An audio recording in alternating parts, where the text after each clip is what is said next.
Assalamualaikum warahmatullahi wabarakatuh. Di sini saya Egan Anatol Rindai akan menjawab dari pertanyaan studi kasus yang terdapat dalam buku Enterprise System for Management yang ditulis oleh Motiwala dan juga Jeff Thompson. Jadi, kita akan baca dulu terlebih dahulu untuk latar belakang perusahaan.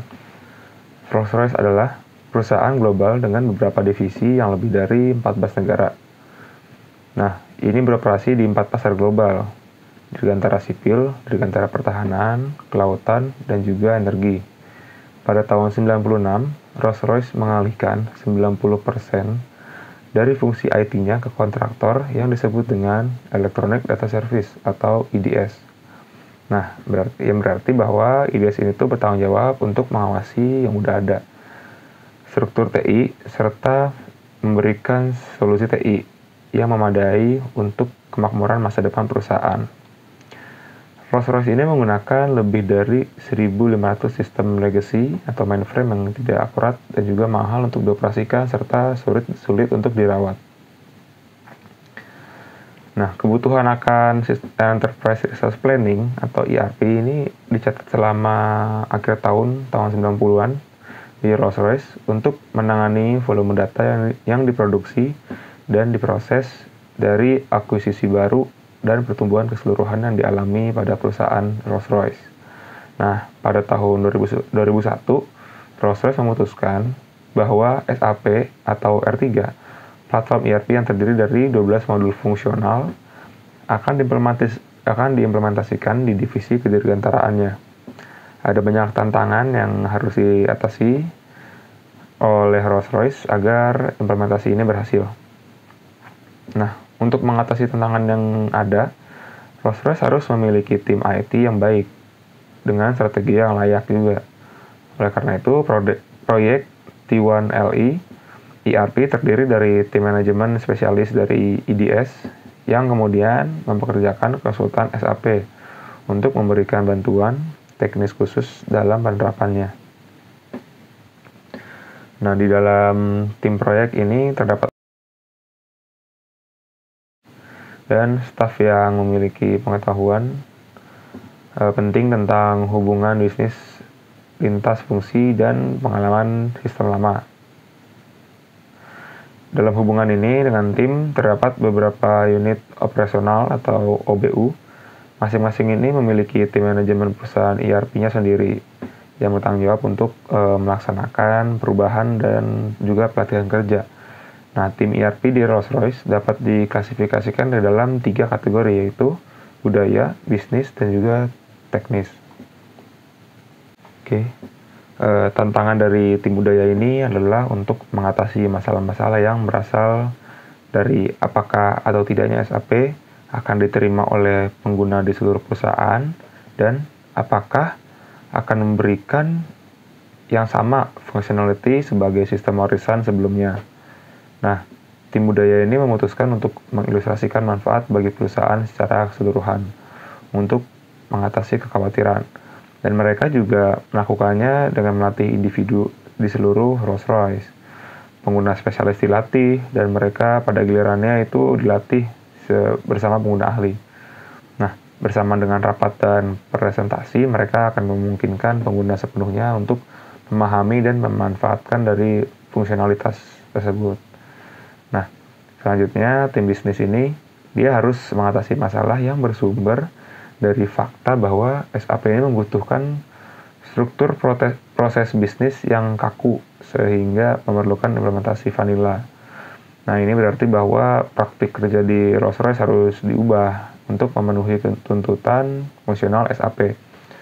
Dan tim bisnis ini menggunakan proses pemetaan dari prosedur saat ini dan memetakannya kembali untuk menunjukkan bagaimana mereka harus diubah secara organisatoris untuk memenuhi permintaan SAP tadi.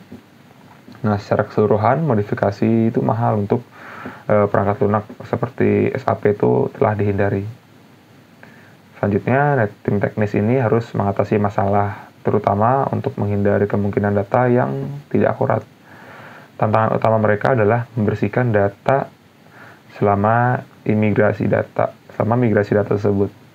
Nah, menurut Tuan W. Koch, pemimpin teknis Rolls-Royce, dia berbicara bahwa kami tidak mencapai semua target kami dan masih belum selesai membersihkan data. Kami berada dalam periode stabilisasi. Membuat cukup orang tersedia untuk tugas-tugas ini memang sulit. Nah, jadi data tersebut harus disaring dulu dan juga disimpan sambil untuk menghindari duplikasi. Nah, perhatian utama itu untuk Rolls-Royce seperti itu. Dan juga Rolls-Royce membangun antarmuka dengan sistem yang lawas untuk dalam beberapa keadaan khusus. Jadi beberapa sistem lawas, jadi nggak langsung offline gitu. Nah, antarmuka ini mengharuskan data diambil dari sistem warisan sebelumnya, yang tentu saja berarti harus akurat setelah dijalankan ke SAP. Ini karena laporan yang dihasilkan dari SAP itu harus tepat. Nah, ini juga dilakukan dengan memvalidasi data sebelum memasukkannya ke dalam gudang data SAP. Sistem memerlukan beberapa proses mingguan melalui server Unix dan menjembatani data dari sistem lama. Nah, peluncuran sistem adalah tantangan teknis lainnya. Nah, ERP ini dirancang dalam 3 fase, di mana tahap ketiga sebenarnya adalah implementasi. Yang implementasinya akan dilakukan dalam 2 gelombang.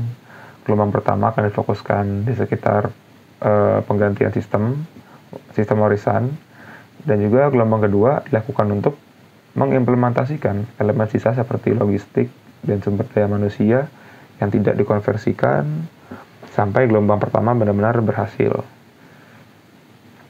Nah, tim implementasi di Rolls-Royce termasuk personel IDS dan konsultan SAP mengidentifikasi masalah yang terkait dengan implementasi tersebut.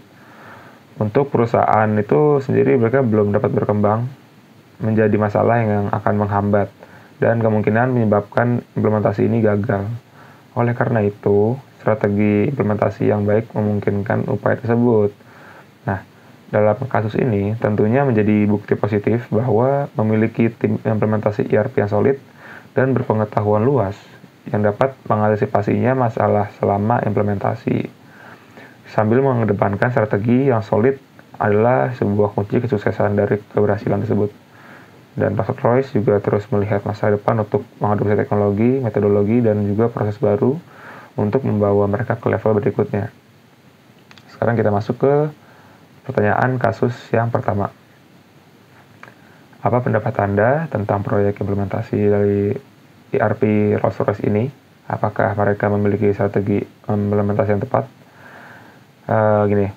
Jadi implementasi ERP ini melibatkan penginstalan perangkat lunak, pemindahan data keuangan ke sistem baru, konfigurasi penggunaan dan proses, dan pelatihan penggunaan tentang perangkat lunak. Nah, penerapan sistem ERP ke dalam organisasi bisa jadi sangat menantang, dan juga ada kemungkinan kegagalan yang sangat tinggi. Demikian pula pada studi kasus ini.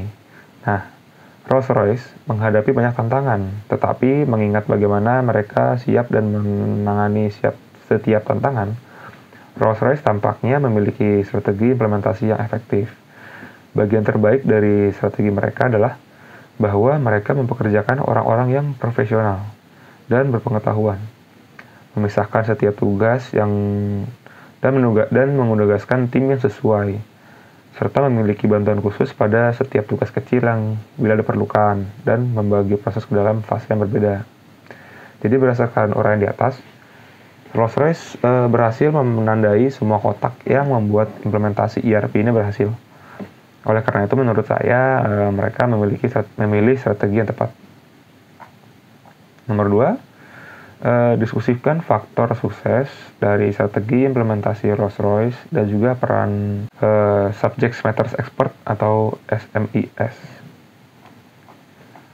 Nah, jadi faktor kunci keberhasilan dari Rolls-Royce seperti yang disebutkan dalam studi kasus di atas adalah harus dalam memiliki tim implementasi ERP yang solid dan juga berpengetahuan.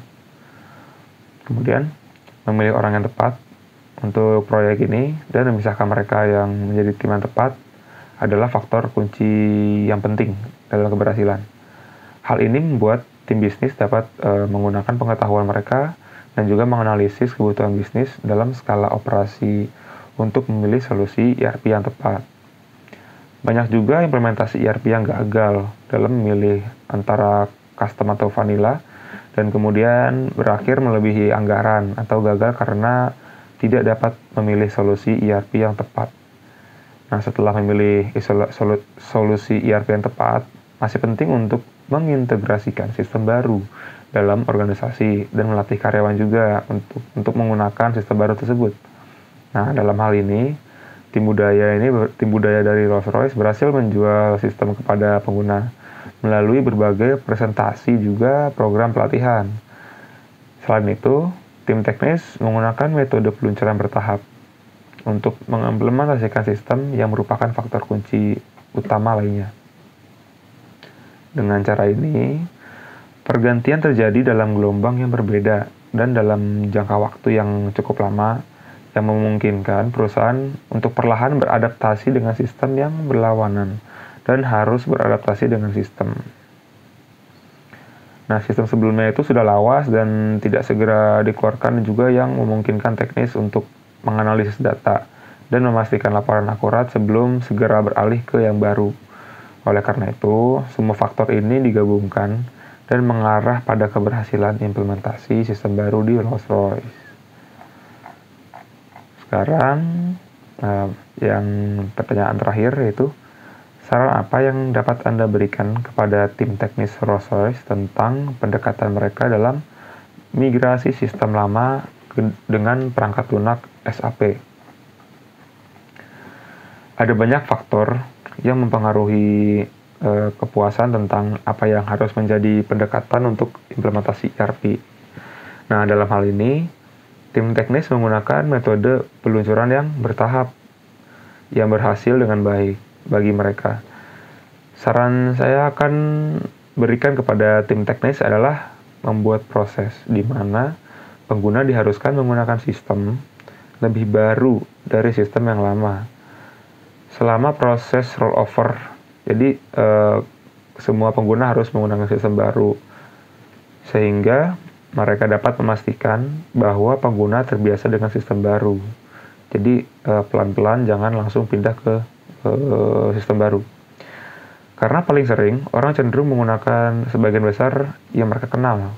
Sehingga jika mereka tidak terbiasa dengan sistem baru, mereka akan kesulitan dalam menerapkan sistem baru itu dalam sepenuhnya. Seperti itu. Oke, cukup sekian jawaban dari studi kasus Rolls-Royce pada implementasi ERP pada Rolls-Royce. Terima kasih telah mengikuti. Jika ada salah, mohon maaf. Wassalamualaikum warahmatullahi wabarakatuh.